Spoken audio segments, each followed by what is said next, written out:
স্বামী স্ত্রী না, আমি অবিবাহিত, আমি এখনো বিয়ে করি নাই, কিন্তু লায়লা অবিবাহিত না।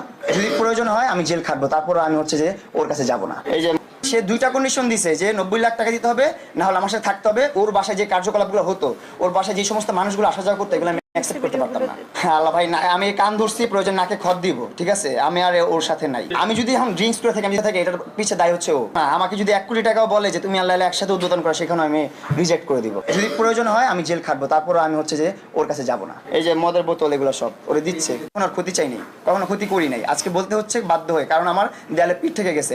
আরো অনেক কথা আছে যে তথ্য ফাঁস করলে ওরে এই মুখোশের পিছনের আসল রূপটা দেখতে পাবেন আপনারা। আরো অনেক স্ক্রিনশট আছে, অনেক ভিডিও আছে, অনেক পিকচার আছে, যেগুলো দেখলে আপনারা আসলে বুঝতে পারবেন এই লায়লা কোন লায়লা। এই লায়লা যে চুপচাপ করে থাকে, শান্তশিষ্ট থাকে, এই লায়লা কি সেই লায়লা? আপনারা অবাক হয়ে যাবেন। আপনারা নিজেকে বিশ্বাস করতে পারবেন না যে লায়লাকে এতটা ভালো মনে করতাম, এতটা নরম মনে করতাম, এতটা।